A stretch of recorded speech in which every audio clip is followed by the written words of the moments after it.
ધોરણ 12 આંકડાશાસ્ત્ર એટલે કે સ્ટેટ એમાં સ્વાધ્યાય 1.4 એટલે કે સૂચકાંક આપણે જોતા હતા એનો આજે 1.4 નો પહેલો દાખલો જોવાનો છે।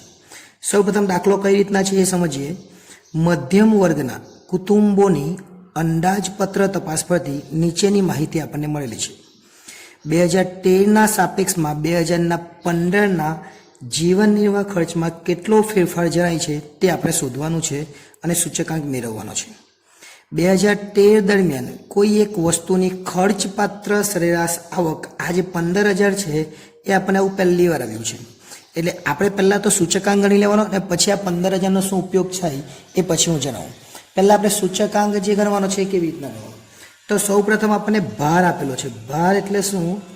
ડબલ્યુ એટલે કે વેઇટ એટલે ડબલ્યુ થાય એ આપણને ખબર છે। ત્યાર પછી 2013 અને 2015 આપેલું છે, એમાં ખર્ચ આપેલો છે એટલે કે P0 અને P1 આપેલું છે। એકને P0 કહેવાય ને એકને P1 કહેવાય। અહીં 2013 છે અને 2015 છે, બંનેને P જ કહેવાય। પણ હવે આગળ કીધું એ પ્રમાણે જે નાનું વર્ષ હોય એટલે આગળનું વર્ષ હોય એને 0 કહેવાય અને જે પછીનું મોટું વર્ષ હોય એને શું કહેવાય? 1 કહેવાય। એટલે P0 અને P1 એ આપણને આપેલું છે। તો આપણે વ્યવસ્થિત પહેલાં લખી દઈએ। આપણને જે આપેલું છે પહેલાં સમૂહ આપેલું છે તો સમૂહ લખી દઈએ। સમૂહમાં ખોરાક બળતણ જે છે એ બધું જ આપણે લખી દઈએ। એક એક લીટી છોડીને લખવું હોય તો વધારે સારું દેખાય એટલે એક એક લીટી છોડીને લખીએ। પહેલાં લખીએ આપણે ખોરાક, પછી છે બળતણ અને વીજળી હાથે છે જે તે લખી દઈએ। પછી ભારું છે, પછી કપરા છે અને છેલ્લે છે પરચુરણ। આટલી વસ્તુ આપણને આપેલી છે। બાજુમાં ભાર એટલે આપણે એને લખી દઈએ ડબલ્યુ। ભારને શું કહેવાય? ડબલ્યુ। ત્યાં બેઠું જ લખી દઈએ 45, 15, 10, 20 અને 10 આ રકમ આપણને આપેલી છે। ત્યાર પછી આપણે P0 અને P1 પર આપણે I શોધવાનો છે। તો I કેવી રીતના શોધવાના? P1 ના છેદમાં। નમસ્કાર વિદ્યાર્થીઓ, આવી ગઈ છે આપણી એપ્લિકેશન SS એજ્યુકેશન। આ એપ્લિકેશનને ઇન્સ્ટોલ કરો। હવે થશે એકાઉન્ટ અને સ્ટેટનો ડર દૂર, મળશે સંપૂર્ણ પાયાથી શિક્ષણ। બધા જ પ્રશ્નો, બધા જ સ્વાધ્યાય અને બોર્ડમાં પૂછાયેલા દાખલાનો સમાવેશ એક જ કોર્સમાં ફક્ત ₹499। તો કોર્સને પરચેસ કરી આ એપ્લિકેશનનો લાભ મેળવો। વધુ માહિતી માટે SS એજ્યુકેશન એપ્લિકેશનને વિઝિટ કરી શકો છો। P0 ગુણ્યા 100 આ I નું સૂત્ર છે અને પછી IW કરી દઈશું। તો અહીંયા આપણે લખીએ I અને સૂત્ર લખવું હોય તો સૂત્ર પર લખી દઈએ P1 ના છેદમાં P0 ગુણ્યા 100। સૂત્રની જરૂર નથી પણ આપણે લખી દીધું। ચલો P1 ને P0 અહીંયા આપેલું જ છે। આ P1 છે અને ઉપર P0 છે એટલે P1 ના છેદમાં P0 એટલે 3900 ના છેદમાં કેટલા? 3000 ગુણ્યા 100। 3900 ગુણ્યા 3000 આપણે એકવાર લખી દઈએ 3900 છેદમાં 3000 ગુણ્યા 100 એટલે કેટલા થાય? તો 3900 ભાગ્યા 3000 ગુણ્યા 100 કરે તો 130 થાય। કેટલા થાય? 130।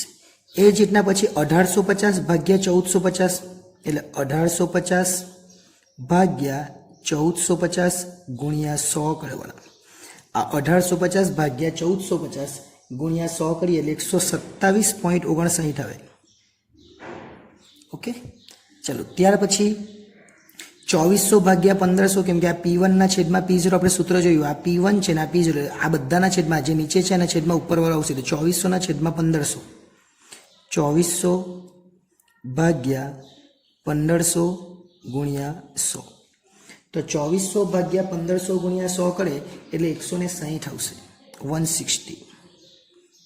ત્યાર પછી 900 ભાગ્યા 600 એટલે અહીંયા 900 આવશે અને ભાગ્યા 600 ગુણ્યા 100। 900 ભાગ્યા 600 ગુણ્યા 100 એટલે 150 આવશે। છેલ્લે 1920 ભાગ્યા 1600 1920 ભાગ્યા 1600 ગુણ્યા 100। 1920 ભાગ્યા 1600 ગુણ્યા 100 કરે એટલે 120 આવશે। આ શું છે? IW। અને જ્યારે W આપેલું હોય ને આ શોધી કાઢીએ તો પછી શું શોધવાનું આપણે? IW એટલે આ બંનેનો ગુણાકાર। 130 ગુણ્યા 45 આપણે કરવાના એટલે 5850 આવે. 127.59 અને 15 ગુણાકાર કરવાનો એટલે 1913.85 આવે. 1913.85. ત્યાર પછી 160 અને 10 એક જીરો ઉમેરી દેવાનો એટલે 1600 થાય. ગુણાકાર કરી દે 160 ગુણ્યા 10 એટલે 1600. 15 દુ 30 150 ગુણ્યા 20 એટલે 15 દુ 30 અને 2 જીરો એટલે 3000 થાય. અને છેલ્લે 12 ગુણ્યા 120 ગુણ્યા 10 એટલે 12 ગુણ્યા 1 એટલે 12 અને બંને જીરો એટલે 1200 ને થાય. કેટલા થાય? 1200. આ રીતે આખેનો ગુણાકાર કરી દેવાનો. આપણને ઉપરની રકમનો હવે કંઈ કામ નથી એટલે ડાયરેક્ટ જોઈ લે આપણે. ગુણાકાર કરીએ એટલે આને કહેવાય સિગ્મા IW. શું કહેવાય? Sigma IW. આ બધાનો સરવાળો કરીએ 5850 1913.85 1600 3000 અને 1200 13563.85 13563.85 થાય. આ બધાનો સરવાળો કરીએ એટલે કેટલા થાય?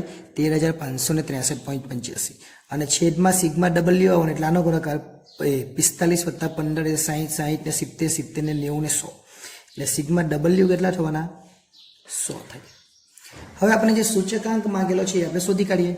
એટલે આપણને એવું કીધેલું છે જીવન નિર્વાહ ખર્ચનો સૂચકાંક. એટલે જે પૂછેલું હોય તે જ લખવાનું. આપણે ઉપર જે લખેલું છે એ જ લખવાનું. અહીં લખીએ જીવન નિર્વાહ ખર્ચનો સૂચકાંક. આપણને જે માંગેલું હોય ને એ જ લખી દેવાનું. એટલે સિગ્મા IW છેદમાં સિગ્મા W. સિગ્મા IW છે 13563.85 અને સિગ્મા W 100 છે. ભાગાકાર કરી દેવાનો એટલે જવાબ આવે 135 પોઈન્ટ. 135 2 પોઈન્ટ કાપી કાઢો 63 છે ને જગ્યાએ કેટલા થઈ જાય? 64. એટલે આ આપણો જવાબ આવે એક સૂચકાંકનો. ક્યાં સુધી? અહીંયા સૂચકાંક મેળવો અહીંયા સુધી આવ્યો. હવે 2000 આ જે છે એ બાકી છે. શું કીધું છે? ખર્ચપાત્ર સરેરાશ આવક 15000 હોય તો 2015ના ખર્ચપાત્ર સરેરાશ માસિક આવકનો અંદાજ મેળવવાનો છે. કોના માટે? 2015 માટે. 2015 દરમિયાન જરૂરી ખર્ચપાત્ર સરેરાશ માસિક આવક બેઠું જ લખી દેવાનું. 2015 જે આપેલું છે તે 2015 કીધું આપણે પૂછેલું છે. ત્યાર પછી આપણને એવું કીધેલું છે 2015 માટે ખર્ચપાત્ર શું કીધેલું છે? ખર્ચપાત્ર જે ઉપર લખેલું બેઠું જ માસિક આવકનો અંદાજ. માસિક આવકનો અંદાજ જે બેઠું જ આપણે ઉતારી દેવાનું. ઉપર જે પૂછેલું છે આ અંદાજ મેળવવા કીધું છે એ બેઠું જ આપણે લખી દેવાનું. પછી શું કરવાનું? જે ઉપર આપેલું છે એની સાથે આપણો જે જવાબ આવે એનો ગુણાકાર કરવાનો. બીજું કંઈ જ કરવાનું નહીં તો શું કરી શકાય? બે વસ્તુ થાય. આપણે 135.64 અને છેદમાં 100 લખવાના અને ગુણ્યા જે ઉપર આપેલા છે તે 15000 લખી દેવાના. આવું કરો તો પણ ચાલે. અને આવું ન કરવું હોય તો શું થાય? આવું ધારો કે ન કરવું હોય તો શું થાય? તો આજે 15000 આપેલા છે એટલે આ ઉપર થાય 15000 ગુણ્યા 135.64%. આવું કરો તો પણ ચાલે. આવું કરો તો પણ જવાબ શું આવે? 20346. 20346. આ કરો તો પણ ચાલે. એટલે જે જવાબ આવેલો છે આપણો એનો જે આ જે રકમ આપેલી છે આપણને ઉપર 15000 એના ગુણ્યા કરી નાખવાના. અને આ કરો તો પણ ચાલે. જે સૂચકાંક આવ્યો એના ભાગ્યા 100 અને ઉપરની રકમને ગુણાકાર. આવું લખો તો પણ ચાલે. એટલે કેટલો જવાબ આવશે? 20346. 20346.